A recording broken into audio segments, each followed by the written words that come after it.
Get ready with me to do laundry. I'm not kidding. 18th century laundry. I'm Kendall. I'm an 18th century reenactor, living historian.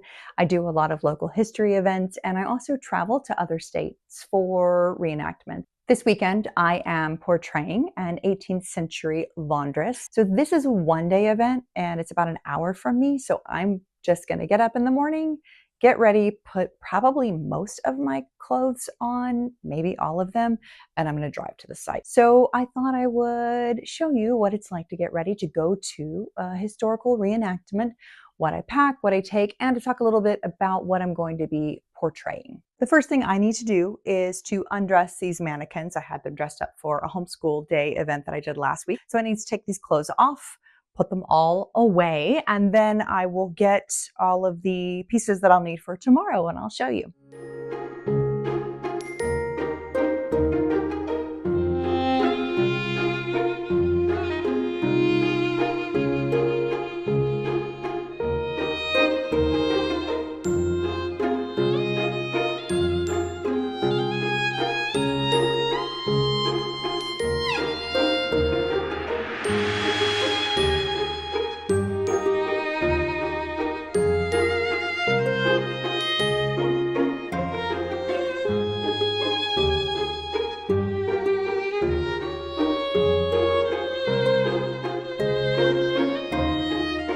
My mannequins are undressed, so all of my clothes are now hung back up or put away. And I'm thinking about what I want to wear tomorrow. It's October here in the Carolinas, which can be nice and chilly, or it can be really, really hot. It looks like tomorrow it's going to be close to 70. This is a 1775 event, so that means it's an early war event. What I would typically wear is this gown, which I made last spring, but this is what we call an Italian gown. It's not exactly accurate for a 1775 event. This style came about in the late 70s, early 80s, but it has quite a different back than what would typically be seen is what we call an English gown. So you can see that the backs are similar and significantly different. The biggest difference is that this back is made out of one continuously pleated piece of fabric and then sewn to the other pieces. And this back is actually just two completely separate pieces that are sewn together. This is my one English gown, and it currently doesn't fit me. One option is I could just wear the inaccurate gown that fits that I love. My other option is to go with my usual standby. There's a good chance that I'm going to want to take the outer portion of whatever I'm wearing off and just be in my shift, my stays, my handkerchief that I'll wear around my neck. So I think that I will probably wear my standard, and it is called a bed gown. So I'll just try this one on for you. I have to iron it. So the irony is that I'm doing 18th century laundry and I must do some modern laundry to be able to portray 18th century laundry. So it's very wrinkled. It's linen. That's what happens with linen. So I will iron this, and this will go over my shift, my stays.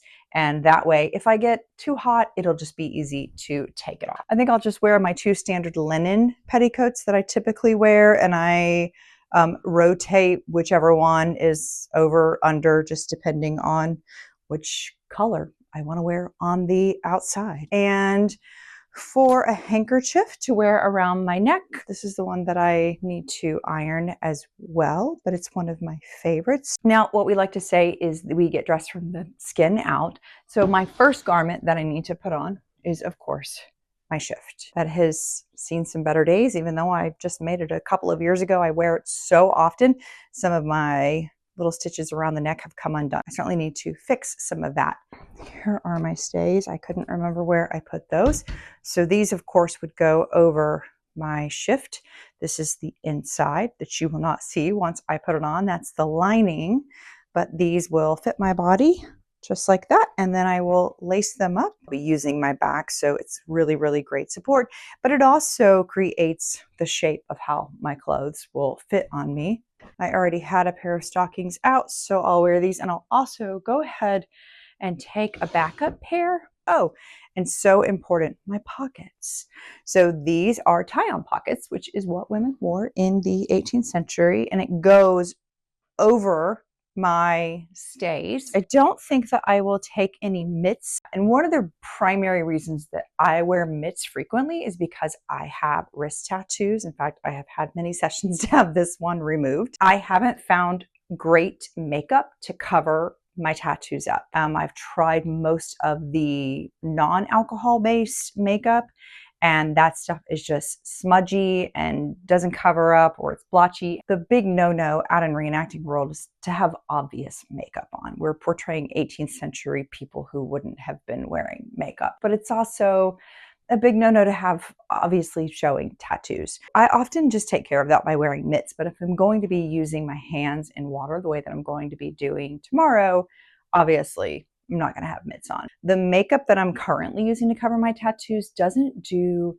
an amazing job, but it does enough to kind of dampen them. I'm actually wanting to try out some more professional tools to do cover up, kind of like what they would do in film and TV. So for now, I'll use the cover up concealer that's waterproof, and then I put some translucent powder on to kind of seal it in. My shoes, these are my 18th century reproduction shoes that I wear. I have really problematic feet, and I have gone through a lot of trouble to finally find a pair that are fairly comfortable and work out really well for me. I will need a cap to take, which looks pretty silly with this hairdo on. I'm going to go get packed up and do some ironing, and then I'm going to go get some shut-eye because I'm getting up bright and early. I'll see you tomorrow.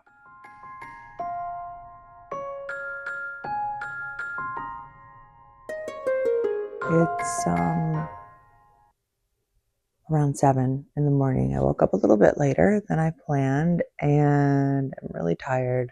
I'm going to get ready soon, get my energy back, get excited about putting all of these clothes on, putting my stays on, and interpreting for the public today. So I'm going to wake up a little bit, and then we'll get ready.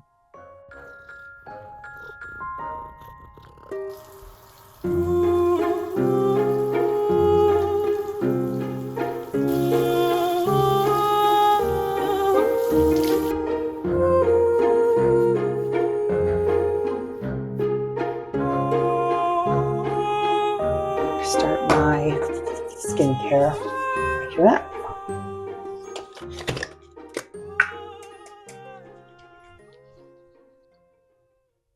Generally, the rule is no makeup for living history events because 18th century women who portray working class women did not wear makeup.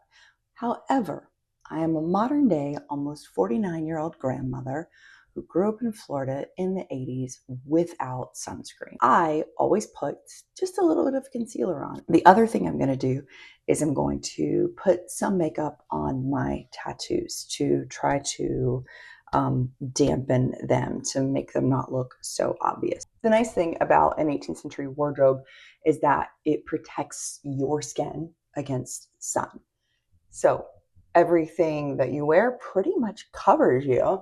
Okay, that's it. All right, so I'm going to leave my concealer out that I am going to do my wrist with. It'll just dampen it down. It doesn't fully cover them, but it is waterproof, so it does help.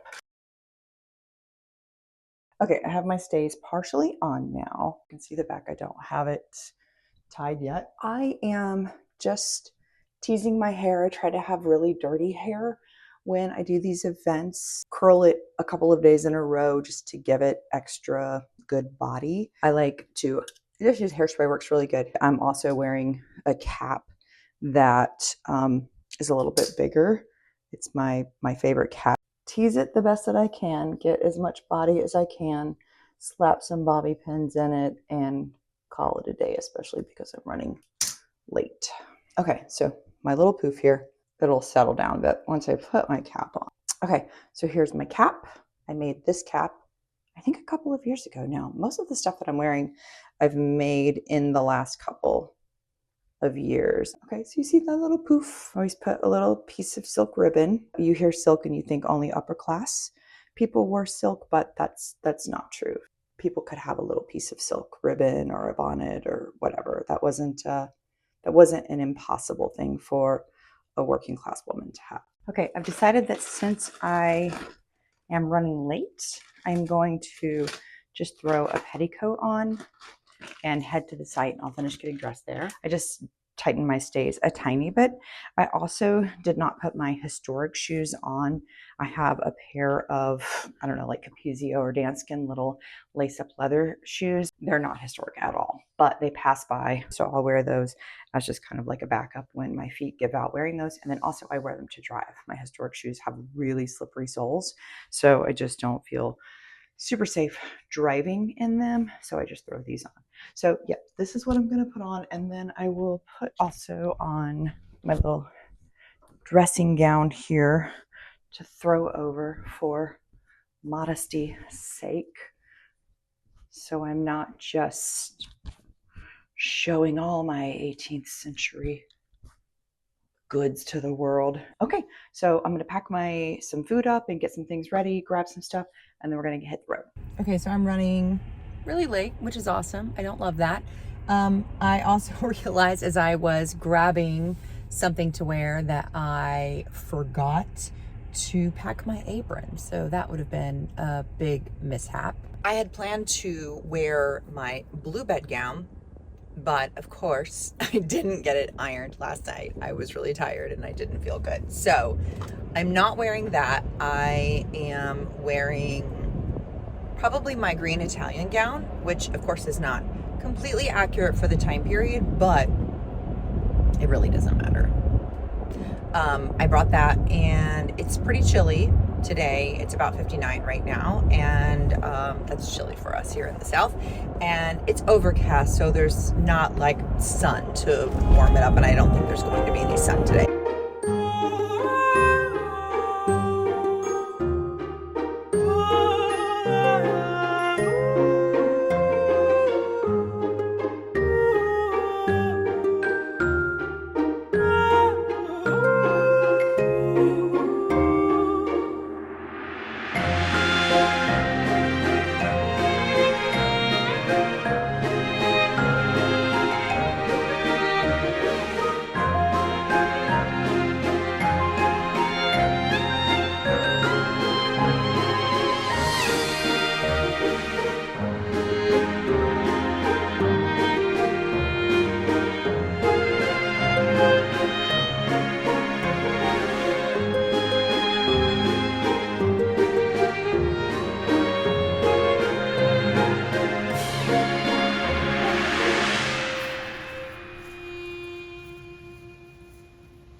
Okay, so I'm home.